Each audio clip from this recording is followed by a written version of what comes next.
Confident group ಮಾಲೀಕ ಆತ್ಮಹತ್ಯೆ ಪ್ರಕರಣಕ್ಕೆ ಸಂಬಂಧಪಟ್ಟಂತೆ ಬೌರಿಂಗ್ ಆಸ್ಪತ್ರೆಯಲ್ಲಿರುವಂಥದ್ದು ಸಿಜೆ ರಾಯ್ ಮೃತದೇಹ ಇಂದು ಬೆಳಗ್ಗೆ 10 ಗಂಟೆಗೆ ಮರಣೋತ್ತರ ಪರೀಕ್ಷೆಯನ್ನ ಮಾಡಲಾಗುತ್ತೆ. ಕಾನ್ಫಿಡೆಂಟ್ ಗ್ರೂಪ್ನ ಚೇರ್ಮನ್ ಸಿಜೆ ರಾಯ್ ಶೂಟ್ ಮಾಡಿಕೊಂಡು ಸೂಸೈಡ್ ಮಾಡಿಕೊಂಡಿದ್ರು. ಇಂದು ಬೆಳಗ್ಗೆ 10 ಗಂಟೆಗೆ ಮರಣೋತ್ತರ ಪರೀಕ್ಷೆಯನ್ನ ಮಾಡಲಾಗ್ತಾ ಇದೆ. ಬೌರಿಂಗ್ ಆಸ್ಪತ್ರೆಯಲ್ಲಿ ಅವರ ಮೃತದೇಹ ಇದೆ. ಬೌರಿಂಗ್ ಆಸ್ಪತ್ರೆಗೆ ಆಗಮಿಸಿರುವಂಥದ್ದು ರಾಯ್ ಕುಟುಂಬಸ್ಥರು. ಸಿಜೆ ರಾಯ್ ಪತ್ನಿ ಮಕ್ಕಳು ಬೌರಿಂಗ್ ಆಸ್ಪತ್ರೆಗೆ ಬಂದಿದ್ದಾರೆ.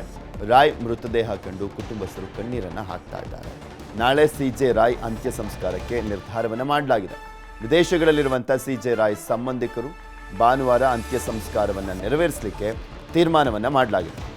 ನಾಳೆ ಸಿಜೆ ರಾಯ್ ಅಂತ್ಯ ಸಂಸ್ಕಾರ ಮಾಡುವಂಥ ನಿಟ್ಟಿನಲ್ಲಿ ಅವರ ಕುಟುಂಬಸ್ಥರು ನಿರ್ಧಾರವನ್ನು ಮಾಡಿರುವಂಥದ್ದು. ಬಿಕಾಸ್ ವಿದೇಶಗಳಲ್ಲಿ ರಾಯ್ ಸಂಬಂಧಿಕರಿದ್ದಾರೆ. ಸೊ ಅವರೆಲ್ಲರೂ ಬಂದ ಬಳಿಕನೇ ಅಂತ್ಯ ಸಂಸ್ಕಾರವನ್ನು ಮಾಡುವಂಥದ್ರ ಬಗ್ಗೆ ತೀರ್ಮಾನ ಮಾಡಲಾಗಿದೆ. ಸಿಜೆ ರಾಯ್ ಪತ್ನಿ ಲಿನಿ ರಾಯ್, ಪುತ್ರ ರೋಹಿತ್ ರಾಯ್, ಪುತ್ರಿ ರಿಯಾ ರಾಯ್ ಅವರಿಂದ ಪಾರ್ಥಿವ ಶರೀರದ ದರ್ಶನ ಮಾಡಲಾಗಿರುವಂಥದ್ದು. ಆಗರ್ಭ ಶ್ರೀಮಂತ ಸಾವಿರಾರು ಕೋಟಿ ಒಡೆಯ IT ದಾಳಿಯ ಸಂದರ್ಭದಲ್ಲಿ ಶೂಟ್ ಮಾಡಿಕೊಂಡು ಸಾವನ್ನಪ್ಪಿರುವಂಥದ್ದು, ಸೂಸೈಡ್ ಮಾಡಿಕೊಂಡಿದ್ದಾರೆ. ಅವರ ಕುಟುಂಬಸ್ಥರು ಬೌರಿಂಗ್ ಆಸ್ಪತ್ರೆಯಲ್ಲಿ ಸಿಜೆ ರಾಯ್ ಅವರ ಪಾರ್ಥಿವ ಶರೀರದ ದರ್ಶನ ಮಾಡಿದ್ರು. ಕಣ್ಣೀರಿನಲ್ಲಿ ಮುಳುಗಿದೆ ಅವರ ಕುಟುಂಬ. ನಿಜಕ್ಕೂ ಇದೊಂದು ದೊಡ್ಡ ಶಾಕ್. ಏಕೆಂದರೆ ಹೆಸರಿದೆ, ಕೀರ್ತಿ ಇದೆ, ಅಂತಸ್ತಿದೆ, ಎಲ್ಲವೂ ಇದ್ದು IT ಇಲಾಖೆ ದಾಳಿಗೋಸ್ಕರ ಹೆದರಿ ಈ ರೀತಿಯಾಗಿ ಸಾವನ್ನಪ್ಪಿದ್ರ ಅನ್ನುವಂಥ ಪ್ರಶ್ನೆ, ಕುತೂಹಲ ಎಲ್ಲರಲ್ಲೂ ಇದೆ. ಉದ್ಯಮಿ ಸಿಜೆ ರಾಯ್ ಆತ್ಮಹತ್ಯೆ ಪ್ರಕರಣಕ್ಕೆ ಸಂಬಂಧಪಟ್ಟಂತೆ ಅಶೋಕನಗರ ಠಾಣೆಯಲ್ಲಿ FIR ದಾಖಲಾಗಿದೆ. ಅನುಮಾನಾಸ್ಪದ ಸಾವು ಅಂತ ಪ್ರಕರಣವನ್ನು ದಾಖಲು ಮಾಡಿಕೊಳ್ಳಲಾಗಿದೆ. ಅನುಮಾನಾಸ್ಪದ ಸಾವು ಅಂತ ಪ್ರಕರಣವನ್ನು ದಾಖಲು ಮಾಡಿಕೊಂಡು FIR ದಾಖಲಾಗಿದೆ. ತನಿಖೆಯನ್ನು ಮಾಡಲಿದ್ದಾರೆ ಪೊಲೀಸರು. ಕಾನ್ಫಿಡೆಂಟ್ ಗ್ರೂಪ್ MD ನೀಡಿದ ದೂರಿನ ಅನ್ವಯ FIR ದಾಖಲಾಗಿದೆ. ಕಾನ್ಫಿಡೆಂಟ್ ಗ್ರೂಪ್ MD ಕೊಟ್ಟಂಥ ದೂರಿನಲ್ಲಿ ಹಾಗಾದರೆ ಏನಿದೆ? 5 ಪುಟಗಳ ದೂರನ್ನು ನೀಡಿರುವಂಥದ್ದು ಮ್ಯಾನೇಜರ್ ಜೋಸೆಫ್. ಕಾನ್ಫಿಡೆಂಟ್ ಗ್ರೂಪ್ನ MD ಜೋಸೆಫ್ 5 ಪುಟಗಳ ದೂರನ್ನು ಕೊಟ್ಟಿದ್ದಾರೆ. ನಿನ್ನೆ ಮಧ್ಯಾಹ್ನ ಕಚೇರಿಗೆ ಬಂದಿದ್ದಂಥ ಉದ್ಯಮಿ ಸಿಜೆ ರಾಯ್ ಲ್ಯಾಂಗ್ಫೋರ್ಡ್ ರಸ್ತೆಯ ಕಚೇರಿಗೆ ಬಂದಿದ್ದರು. IT ಅಧಿಕಾರಿಗಳಿಗೆ ಹೇಳಿಕೆ ನೀಡಲಿಕ್ಕೆ ಬಂದಿದ್ರಂತೆ ರಾಯ್. IT ಆಫೀಸರ್ಸ್ ದಾಳಿಯನ್ನು ಮಾಡಿದ್ರಲ್ಲ, ಅವರಿಗೆ ಸ್ಟೇಟ್ಮೆಂಟನ್ನು ಮಾಡಲಿಕ್ಕೆ ಬಂದಿದ್ರು ರಾಯ್. IT ಅಧಿಕಾರಿಗಳ ಜೊತೆ ಚರ್ಚಿಸಿ ಕ್ಯಾಬಿನ್ಗೆ ಹೋಗಿದ್ದಾರೆ. ತಾಯಿಯೊಂದಿಗೆ ಮಾತನಾಡಬೇಕು ಅಂತ ನನಗೆ ಹೇಳಿದರು. ತಾಯಿ ಜೊತೆ ಮಾತನಾಡಬೇಕು ಅಂತ ನನಗೆ ಹೇಳಿದರು. ಹೀಗಾಗಿ ನಾನು ಕಚೇರಿಯಿಂದ ಹೊರ ಬಂದಿದ್ದೆ. ಸುಮಾರು 10 ನಿಮಿಷಗಳ ನಂತರ ನಾನು ಹಿಂತಿರುಗಿದೆ. ಕ್ಯಾಬಿನ್ ಬಳಿ ಹೋಗಿ ಬಾಗಿಲನ್ನು ತಟ್ಟಿದೆ. ಬಾಗಿಲನ್ನು ತೆರೆದಿರಲಿಲ್ಲ. ಕಚೇರಿಯ ಬಾಗಿಲು ಒಳಗಿನಿಂದ ಲಾಕ್ ಆಗಿತ್ತು. ಇದೆಲ್ಲವೂ ಕೂಡ ಅವ್ರು ದೂರು ಕೊಟ್ಟಿದ್ದಾರಲ್ಲ, 5 ಪುಟಗಳ ದೂರು, ಅದರಲ್ಲಿ ಉಲ್ಲೇಖ ಆಗಿರುವಂಥದ್ದು. ಬಾಗಿಲು ತಟ್ಟೆ, ಆದರೆ ಕಚೇರಿಯ ಬಾಗಿಲು ಒಳಗಿನಿಂದ ಲಾಕ್ ಆಗಿತ್ತು. ಬಾಗಿಲು ಮುರಿದು ನೋಡಿದಾಗ ರಾಯ್ ಕುರ್ಚಿ ಮೇಲೆ ಕುಳಿತಿದ್ರು. ರಾಯ್ ಶರ್ಟ್ ಮೇಲೆ ರಕ್ತ ಇತ್ತು. ದೇಹ ತಣ್ಣಗಾಗಿತ್ತು. ಆಂಬ್ಯುಲೆನ್ಸ್ನಲ್ಲಿ ನಾರಾಯಣ ಆಸ್ಪತ್ರೆಗೆ ಕರೆದೊಯ್ಯಲಾಯಿತು. ಆಸ್ಪತ್ರೆಯಲ್ಲಿ ಸಿಜೆ ರಾಯ್ ಮೃತಪಟ್ಟಿರುವಂಥದ್ದು ದೃಢವಾಗಿದೆ. ಯಾವ ಒತ್ತಡ ರಾಯ್ಗೆ ಸಾವಿಗೆ ಕಾರಣ ಆಗಿರಬಹುದು, ಈ ಬಗ್ಗೆ ಸಮಗ್ರ ತನಿಖೆ ಆಗಬೇಕು ಅಂತ ಜೋಸೆಫ್, ಕಾನ್ಫಿಡೆಂಟ್ ಗ್ರೂಪ್ನ MD ಜೋಸೆಫ್ ದೂರನ್ನು ಕೊಟ್ಟಿದ್ದಾರೆ. ಸಮಗ್ರ ತನಿಖೆ ಆಗಬೇಕು ಅಂತ ಪ್ರಮುಖ ವಿಚಾರಗಳನ್ನು ಮೆನ್ಷನ್ ಮಾಡಿದ್ದಾರೆ. ಯಾವ ಕಾರಣಕ್ಕೋಸ್ಕರ ಇವರು ಸೂಸೈಡ್ ಮಾಡ್ಕೊಂಡಿದ್ದಾರೆ, ಏನು ಎತ್ತ ಅನ್ನುವಂಥದ್ರ ಬಗ್ಗೆ ಗೊತ್ತಾಗಬೇಕು ಅಂತ ತನ್ನ ತಾಯಿ ಜೊತೆ ಮಾತನಾಡಬೇಕು ಅಂತ ಹೇಳಿದ್ರು. ನಾನು ಕಚೇರಿಯಿಂದ ಹೊರಗಡೆ ಬಂದೆ. ಅವರು ಕಚೇರಿಯ ಮೇನ್ ರೂಮಲ್ಲಿ ಹೋಗಿ ಡೋರ್ ಕ್ಲೋಸ್ ಮಾಡ್ಕೊಂಡಿದ್ದಾರೆ. ಅದಾದಮೇಲೆ ನೋಡಿದ್ರೆ ಓಪನ್ ಕೂಡ ಮಾಡಲಿಲ್ಲ.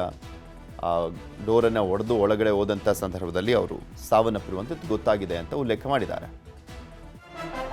ಹಲವು ಅನುಮಾನಗಳಿಗೆ ಕಾರಣವಾಗಿರುವಂಥದ್ದು ರಾಯ್ ಸೂಸೈಡ್. ಸಾಕಷ್ಟು ಅನುಮಾನಗಳು ಕಾಡ್ತಾ ಇದೆ ಅವರ ಆತ್ಮಹತ್ಯೆ ಹಿಂದೆ. IT ಅಧಿಕಾರಿಗಳೊಂದಿಗೆ ಸಹಜವಾಗೇ ಇದ್ರಂತೆ ರಾಯ್. ಎಲ್ಲ ಪ್ರಕ್ರಿಯೆ ಮುಗಿಸಿದ್ದ IT ಆಫೀಸರ್ಸ್ ಎಲ್ಲ ಪ್ರಕ್ರಿಯೆಯನ್ನು ಮುಗಿಸಿದ್ರು. ಈ ಹಿಂದೆ ಕೊಚ್ಚಿ ಕಚೇರಿಗೆ ತೆರಳಿ ಹೇಳಿಕೆಯನ್ನು ಕೊಟ್ಟಿದ್ರು ರಾಯ್. ಜನವರಿ 27ರಂದು ದುಬೈನಿಂದ ಬಂದಿದ್ರು.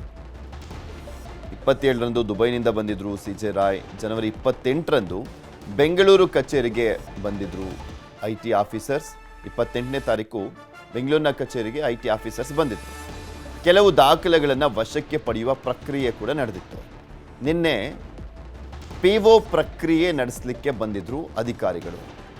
ಅದರ ಪರಿಶೀಲನೆ ವೇಳೆನೆ ರಾಯ್ ಸೂಸೈಡ್ ಮಾಡಿಕೊಂಡಿದ್ದಾರೆ. ಪರಿಶೀಲನೆ ಮಾಡುವಂಥ ಸಂದರ್ಭದಲ್ಲೇ ತನ್ನ ಗನ್ನಲ್ಲಿ ಶೂಟ್ ಮಾಡಿಕೊಂಡಿದ್ದಾರೆ CJ ರಾಯ್. ಇದೆಲ್ಲದ್ರ ಬಗ್ಗೆ ಇನ್ನಷ್ಟು ಮಾಹಿತಿಯನ್ನು ಕೊಡ್ತಾ ಹೋಗ್ತಾರೆ ನಮ್ಮ ಪ್ರತಿನಿಧಿ ಮುನಿರಾಜು. ನಮ್ಮ ಜೊತೆ ನೇರ ಸಂಪರ್ಕದಲ್ಲಿ ಜಾಯ್ನ್ ಆಗಿದ್ದಾರೆ. ಮುನಿ, ಸಾಕಷ್ಟು ಅನುಮಾನಗಳು, ಹಾಗೆ ಆತ್ಮಹತ್ಯೆಗೆ ಏನು ಕಾರಣ ಇರ್ಬೋದು ಅನ್ನುವಂಥ ಕುತೂಹಲ. ಬಿಕಾಸ್ ಹೆಸರಿತ್ತು, ಕೀರ್ತಿ ಇತ್ತು, ಅಂತಸ್ತಿತ್ತು, ಯಾವುದರಲ್ಲೂ ಕೂಡ ಕಡಿಮೆ ಇಲ್ಲ ಅನ್ನುವಂಥ ರೀತಿಯಲ್ಲಿ ಜೀವನವನ್ನ ಮಾಡ್ತಾ ಇದ್ದಂಥವರು CJ ರಾಯ್. ಬರೀ IT ದಾಳಿಗೋಸ್ಕರ ಈ ರೀತಿಯಾಗಿ ಸೂಸೈಡ್ ಮಾಡ್ಕೊಂಡ್ರ ಅನ್ನುವಂಥ ಸಹಜ ಪ್ರಶ್ನೆಗಳು ಎಲ್ಲರನ್ನೂ ಕೂಡ ಕಾಡ್ತಾ ಇದೆ. ಏನು ಅಪ್ಡೇಟ್ ಸಿಗ್ತಾ ಇದೆ ಇದ್ರ ಬಗ್ಗೆ? ಪೃಥ್ವಿ, ಏನು ಉದ್ಯಮಿ CJ ರಾಯ್ ಆತ್ಮಹತ್ಯೆಗೆ ಸಂಬಂಧಪಟ್ಟಂತೆ ಈಗಾಗಲೇ ಪೊಲೀಸರು ಕೂಡ ತನಿಖೆಯನ್ನು ಮಾಡ್ತಾ ಇದ್ದಾರೆ. ಪೊಲೀಸರ ತನಿಖೆ ಸಂದರ್ಭದಲ್ಲಿ ಸಾಕಷ್ಟು ಅನುಮಾನಗಳು ಕೂಡ ಈ ಒಂದು ಆತ್ಮಹತ್ಯೆ ಒಂದು ಸುತ್ತ ಕಾಡ್ತಾ ಇರೋದು. ಯಾಕಂದರೆ IT ದಾಳಿ, IT ಕಾಗದಗಳ ಪರಿಶೀಲನೆ ಒಂದು ಕಡೆ ನಡೀತಾ ಇದ್ರೆ, ಮತ್ತೊಂದು ಕಡೆ ಅವರು ಕಚೇರಿಗೆ ಬಂದ ಕೇವಲ 10 ನಿಮಿಷದಲ್ಲಿ ಅವರು ಸೂಸೈಡ್ಗೂ ಕೂಡ ಗುರಿ ಆಗ್ತಾರೆ. ತಮ್ಮದೇ ಒಂದು ಗುಂಡಿನಿಂದ ಅವರು ಗುಂಡನ್ನು ಆರಿಸ್ಕೊಂಡು ಅವರು ಆತ್ಮಹತ್ಯೆಗೂ ಕೂಡ ಶರಣಾಗಿರೋದು.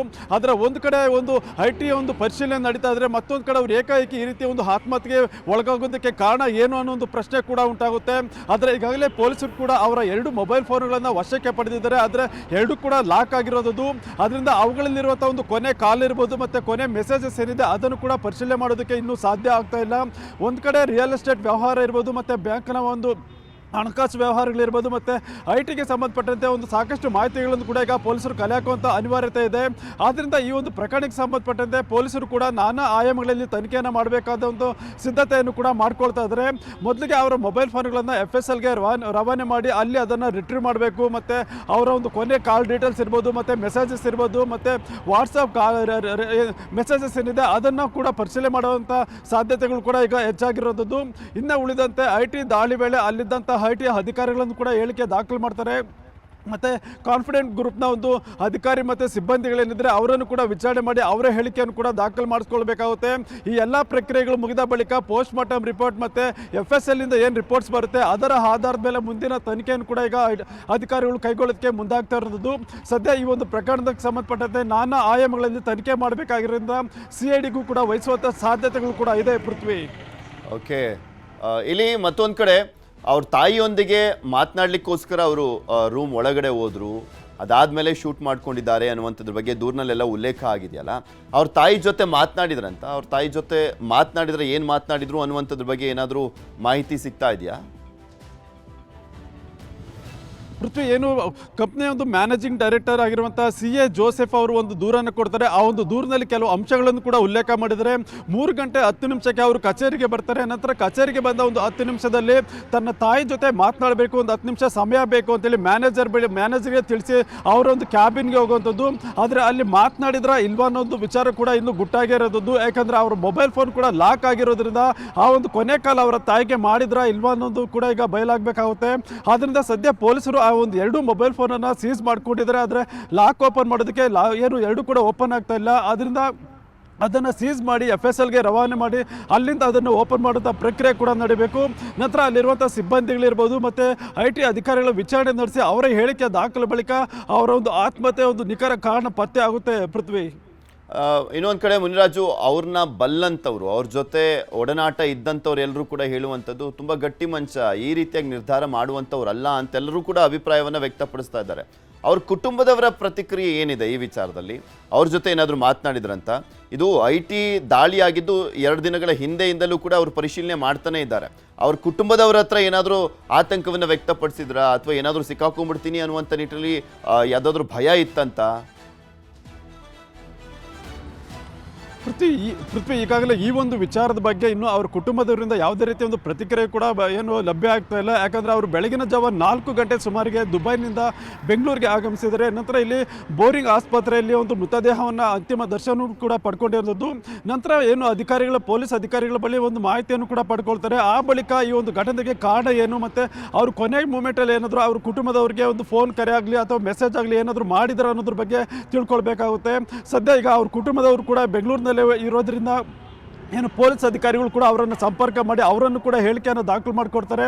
ಕೊನೆಯಲ್ಲಿ ಯಾವ ದಿನ ಅವರ ಜೊತೆ ಮಾತನಾಡಿದ್ರು ಮತ್ತು ನಿನ್ನೆ ಆತ್ಮಹತ್ಯೆಗೂ ಮುನ್ನ ಏನಾದರೂ ಫೋನ್ ಮುಖಾಂತರ ಆಗಲಿ ಅಥವಾ ಮೆಸೇಜ್ ಮುಖಾಂತರ ಏನಾದರೂ ಸಂಪರ್ಕ ಮಾಡಿದ್ರು ಅನ್ನೋದ್ರ ಬಗ್ಗೆ ಕೂಡ ಪರಿಶೀಲನೆ ಮಾಡುವಂಥ ಕೆಲಸವನ್ನು ಪೊಲೀಸ್ ಅಧಿಕಾರಿಗಳು ಮಾಡ್ತಾ ಇದ್ದಾರೆ. ಪೃಥ್ವಿ. ಓಕೆ, ಧನ್ಯವಾದ ಮುನಿರಾಜು ನಿಮ್ಮೆಲ್ಲ ಮಾಹಿತಿಗಾಗಿ.